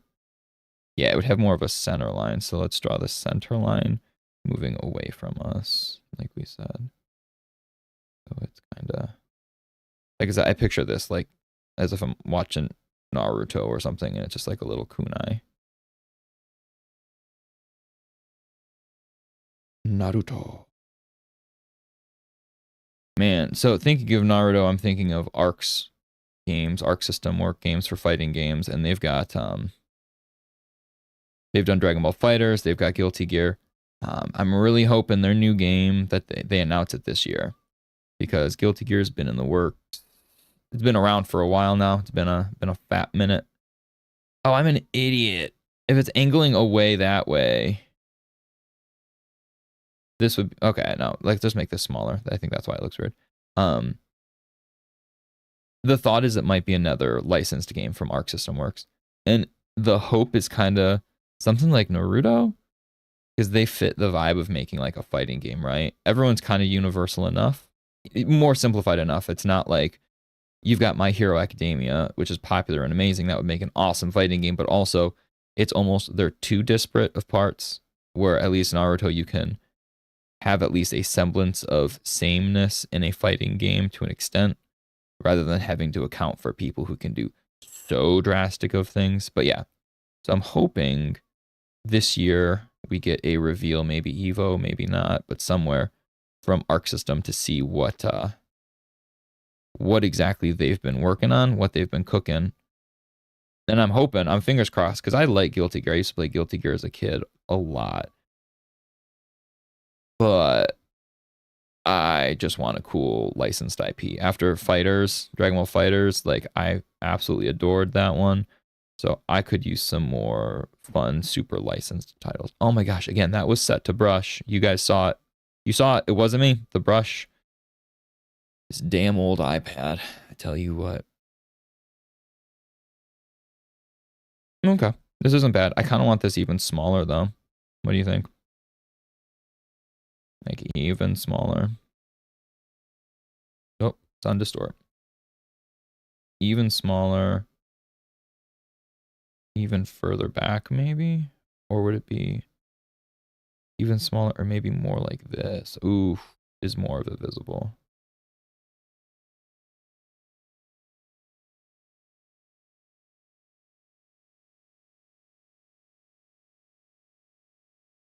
No, because these are supposed to be pretty long. Maybe we actually angle it that way. Ah, crap. I just want these damn tassels done. I keep changing my mind. So if this goes even lower, it's, oh, that's getting too close to. And can't, again, don't want it too close to the hand. Size difference is fine. So at least their scale is not competing, but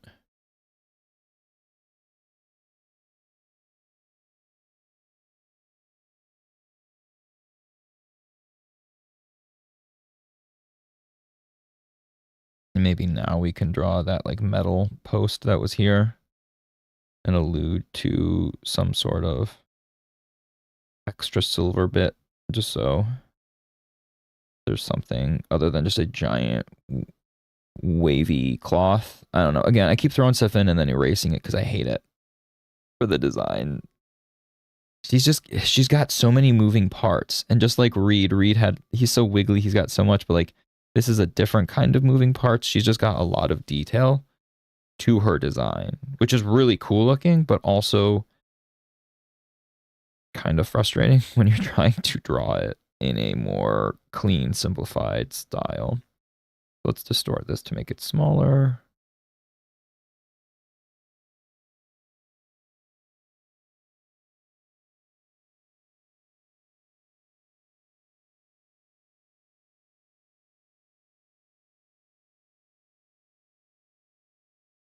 So last week I tried to bring a piece of chocolate up here to keep me fed, keep me going, you know? I did not grab it. I did not grab one. We were out of our little Dove dark chocolates, and instead we have like really nice like locally made and like not like super processed from a small business. Then we've got these from my girlfriend's family, and they look delicious. But I also didn't feel like committing to that big of a thing right now. You know, I just wanted to get here and start drawing. But okay, since we made that detail of like the kunai, right? Let's quick add the kunai shape here, just so it doesn't look uneven between the two. Good enough for that. Cool. And now let's see if we can get away with this guy being really little and just kind of falling down.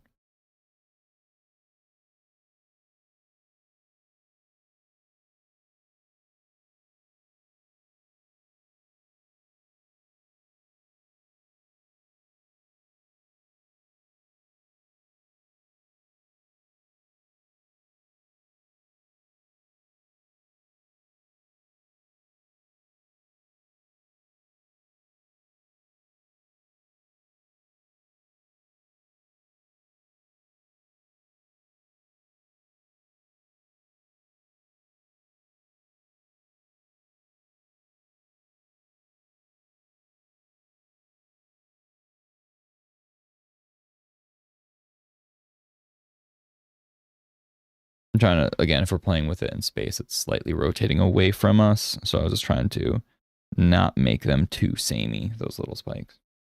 Okay, so let's get rid of that weird thing.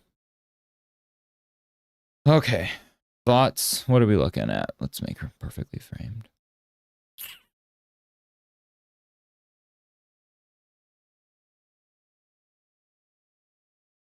Good enough. I still don't know about this insertion point. It feels very too much lined up with that breast arc, actually. So what if we... So it's flowing this way more.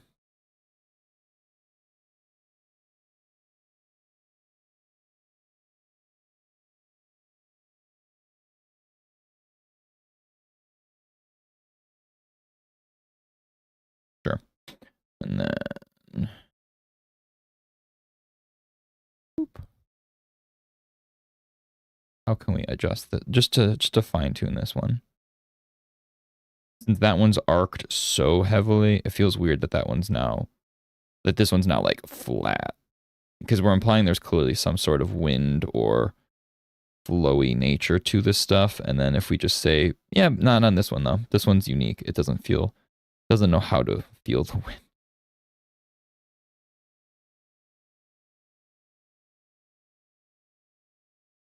So we're getting weirdness here. So let's fudge it and say this is wider than it is, just so it doesn't compete with that line of the thigh. Fake it again, just for the design. Cool. And there we have it. Sexy Sue Storm. Malice. As usual, I finished this and this still looks weird, but do one quick thing before we sign off, because what are we looking at? It is 12:22. I've got a lot I want to get done. Also, I'm hungry. So let's liquefy and just play with it, right? We always play with it and then, oh God, oh God, oh God, oh God. Let's liquefy this part. Let's break this out completely as its own piece. So we can kind of play with it real quick, see what works, what doesn't. And then from there, if we see something that looks cool, I'll implement it off stream and hopefully look good. And then I'll just post the sketch of it so far with that. But otherwise, this is the way it'll sit. Again, liquefy is our best friend. Quick made it its own layer so we can liquefy without having any real commitment issues against any other piece. So what if, so something like that, dumb. It's going too close to the shape of the arm. What if we do it higher and coming from lower? Also kind of dumb. What if we go real high? It doesn't even make sense to do that. Actually, not the worst, but let's not. What if we flip it? What if we just flip the whole thing and then rotate it? Oops. And then rotate it as if it's going this way.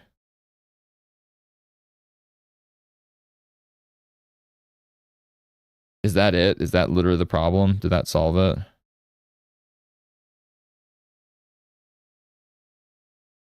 What do we got? No, absolutely not. Unfortunately, that did not solve the problem. I was hoping that was like a weird little fix that just did, but it looks too much like another arm then when it's coming out like that. But I do like the curve of it going that way instead. So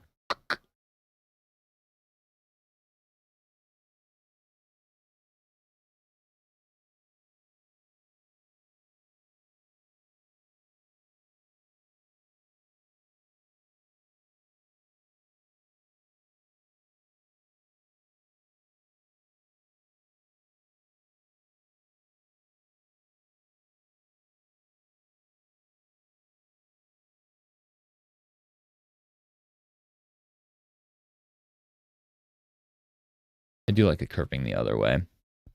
It just seems very odd, like another hand every time.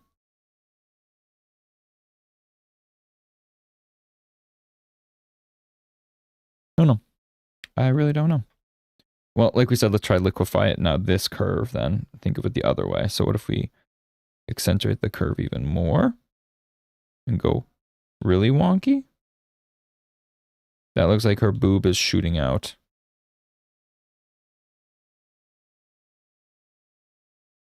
Actually, of all the ones, that's weirdly enough the one I hate the least right now, though. Make it even smaller. Make it feel like it's receding in space then instead.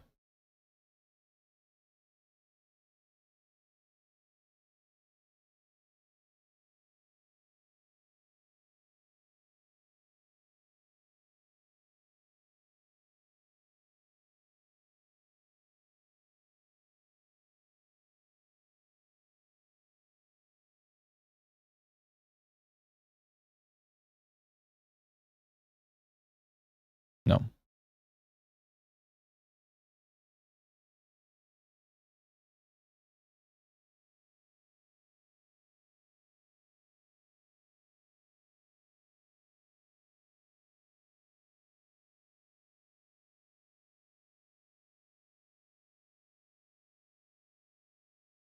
Oops. Wrong brush.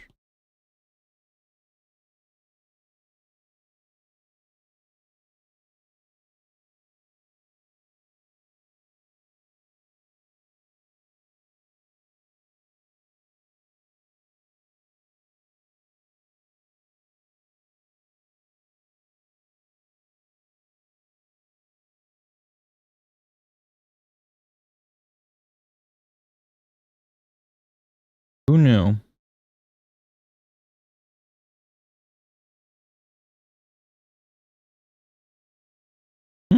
Actually, going horizontal like that helps alleviate the third arm energy that it was emitting before. You know what I mean? Like the arm sticking out weird. What if we accentuate the curve then? So if we... Where am I drawn? Okay.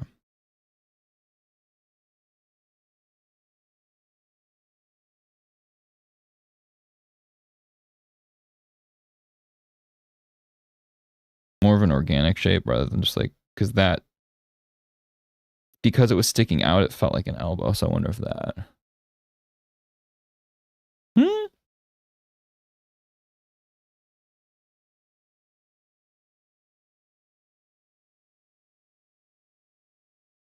I think we're finally cooking, maybe.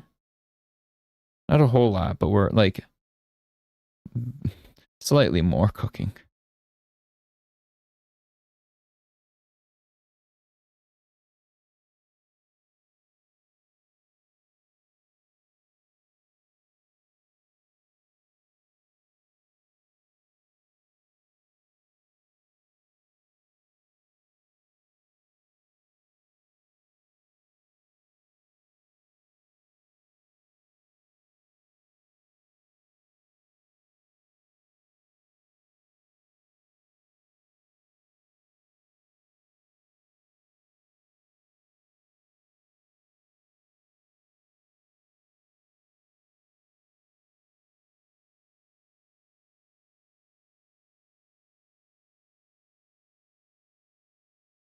Don't know. I think we're running into that issue that we had yesterday with Fantastic, where I think it looks good. I just really don't know what that curve shape is supposed to be right now. And that's okay. I can't solve it. And I think what I need to do is I need to just step away, look at it again later, and hopefully fix it up. So I think that's what I'm going to do because I need to learn my lessons. And my lesson last time from Mr. Fantastic was don't overdo it and just pound it till it's hideous, right? So I think that's what I'm going to do here. I am going to call this one, right? I'll say this is good for now.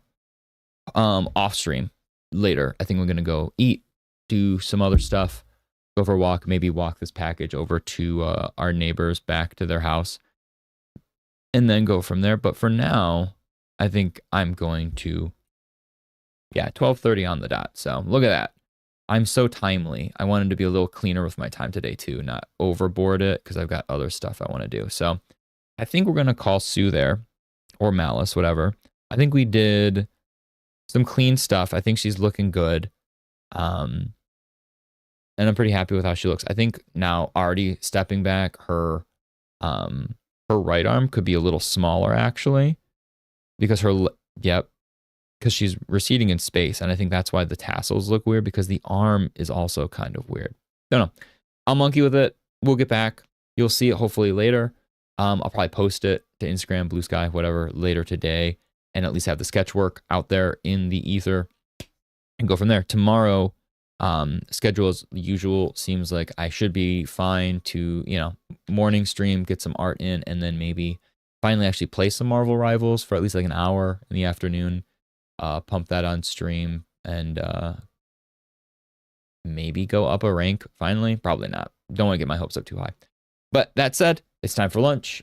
Hopefully you guys are having a good morning. You have a good afternoon ahead of you, or depending on where you are, just a good day in general. But until next time, be kind and kick butt.